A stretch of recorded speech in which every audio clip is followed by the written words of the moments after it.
Assalamualaikum warahmatullahi wabarakatuh.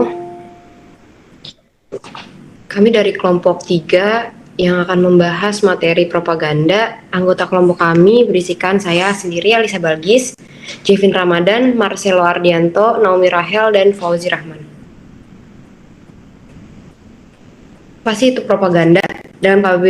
Dalam KBBI, propaganda berarti penerangan atau paham atau pendapat yang benar atau salah yang dikembangkan dengan tujuan meyakinkan orang agar mau menganut suatu aliran, sikap, atau arah tindakan tertentu dan disertai dengan janji yang muluk-muluk. Sedangkan menurut Gard, propaganda adalah usaha dengan sengaja dan sistematis untuk membentuk persepsi, memanipulasi pikiran, dan mengarahkan kelakuan untuk mendapatkan reaksi yang diinginkan oleh penyebar propaganda.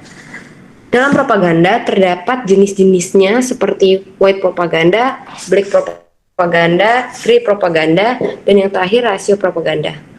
Selain jenis-jenisnya terdapat pula teknik-tekniknya yang terdiri dari bandwagon, snob appeal, vague terms, loud words transfer, unreliable testimonial, dan using all form of persuasion.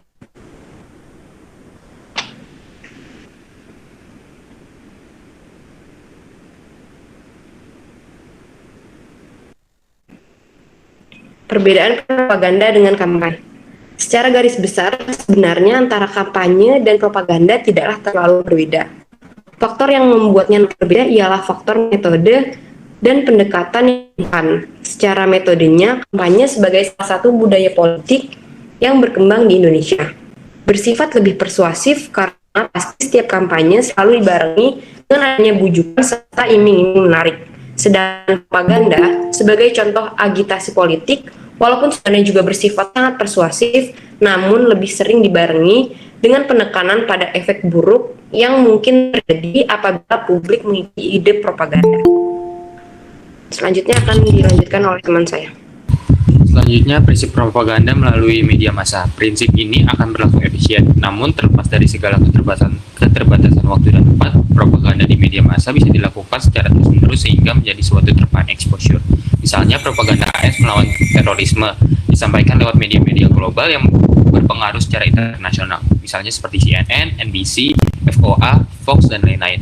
Hal ini juga dilakukan dengan membuat agenda setting di media-media di seluruh Indonesia, mengukuhkan reinforcement kalau teroris itu memang penggerakannya adalah orang-orang Timur Tengah dan penganut Islam. Nah, di studi kasus yang kita pilih ini topiknya adalah pemilihan Presiden Indonesia tahun 2019, yaitu propaganda di era post dan truth. Komunikasi politik dalam rangka kampanye pemilihan Presiden Indonesia pada tahun 2019 dilakukan secara masif di berbagai media baik cetak, elektronik maupun melalui media sosial. Bentuk-bentuk komunikasi politik dalam mempengaruhi opini publik tidak hanya melalui kampanye politik, melainkan juga melalui propaganda dan post-truth politik. Propaganda ini dilakukan sebagai upaya sadar atau tidak sadar dengan cara manipulasi pendapat, persepsi, dan perilaku kelompok sasaran.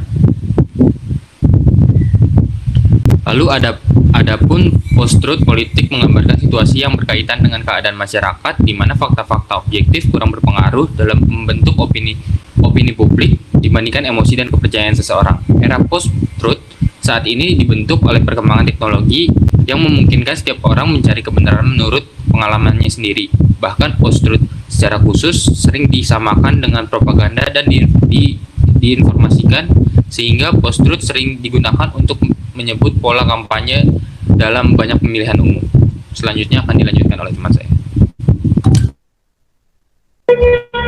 Baik, propaganda sebagai perwujudan komunikasi politik digunakan dalam menyebarluaskan pesan-pesan yang telah dirancang dengan sedemikian rupa untuk mempengaruhi opini khalayak dalam pemilihan Presiden Indonesia 2019.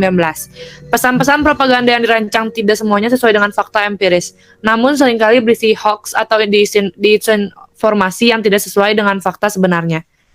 Hal ini didasarkan pada pemahaman bahwa sasaran propaganda pada dasarnya adalah bukan nalar dan argumen audiens, melainkan emosi khalayak. Propaganda melalui media sosial dianggap sebagai propaganda horizontal karena aktivitas ini tidak hanya didominasi oleh elit, kepentingan maupun kelompok besar saja, tetapi menyebar termasuk kelompok kecil. Isu-isu negatif yang disebarluaskan melalui media sosial Twitter digunakan untuk mempengaruhi opini publik. Isu-isu negatif ini menurut pandangan Laswell merupakan propaganda dalam bentuk cerita, humor, dan mitos untuk mengontrol opini publik. Propaganda semacam ini nampak dilakukan secara sengaja dan sistematis oleh para propagandis dengan menggunakan semua saluran media komunikasi terutama media sosial. Pada konteks pemilihan Presiden Indonesia 2019, kedua kandidat sama-sama diterpa propaganda dan pesan post-truth yang selalu negatif. Propaganda bisa terjadi pada banyak isu dan banyak level. Jokowi yang digambarkan sebagai seorang pembohong merupakan propaganda yang jahat, tetapi kondisi itu tidak cukup untuk mewakili post-truth era. Sama seperti isu Prabowo yang melanggar hak asasi manusia di masa lalu. Juga tidak cukup dikategorikan sebagai post-truth karena isu tersebut berkaitan dengan hukum, yang bisa dibuktikan ketika ada political will dari lembaga penegak hukum. Selanjutnya akan lanjutkan teman saya. Ya, selanjutnya analisis pada media sosial Twitter mengungkapkan isu-isu yang menjadi sentral perputaran hoax, fake news, dan disinformasi dalam rangka propaganda. Isu ini menyerang kedua pihak, baik pihak Jokowi maupun Prabowo. Calon Presiden Joko Widodo diterpa oleh 6 isu negatif untuk merusak popularitas dan elektabilitasnya. Isu tersebut adalah anti-Islam dan ulama, komunis, pro-Cina, lemah kepemimpinan, pembohong, dan suka klaim. Semua isu tersebut dikategorikan sebagai propaganda politik yang menyerang emosi warganet karena tidak dilandasi bukti yang kuat. Sedangkan isu negatif yang menerpa Prabowo Subianto adalah seperti dianggap sebagai seorang pelanggar hak asasi manusia, pemarah, diragukan agamanya, pro-khilafah, kurang pengalaman, dan penyebar hoaks. Isu-isu negatif ini juga merupakan bagian propaganda yang dilakukan oleh lawan politiknya di media sosial.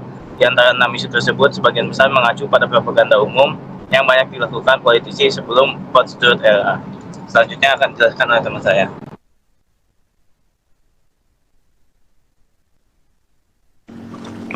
Nah, jadi media sosial Twitter ini menjadi ruang publik baru untuk menyebarkan pesan, propaganda, dan post-truth dengan isu-isu negatif berkaitan dengan calon presiden, baik Jokowi maupun Prabowo pada masa itu.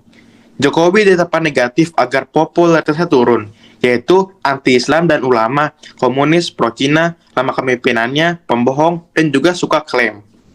Di antara 6 isu tersebut, isu Jokowi dituduh komunis merupakan contoh paling penting untuk menggambarkan propaganda di masa post-truth, karena propaganda ini tidak diimbangi dengan data dan fakta.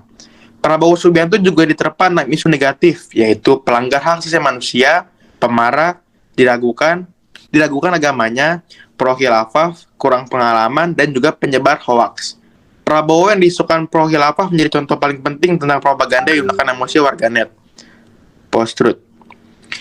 Nah, berikutnya, fenomena maraknya propaganda dengan pesan politik penuh dengan kebohongan, namun diyakini sebagai kebenaran. Inilah yang dianggap sebagai era post-truth. Isu-isu negatif ini merupakan propaganda dalam bentuk cerita, rumor, dan juga mitos yang dimanipulasi untuk mempengaruhi opini publik di media sosial. Sebagian masyarakat mempercayai ini sebagai kebenaran karena didasarkan keyakinan secara emosional, bukan dari melihat fakta dan secara rasional. Mungkin itu yang dapat kelompok kami sampaikan. Kurang lebihnya mohon dimaafkan. Apabila pertanyaan, silakan bertanya.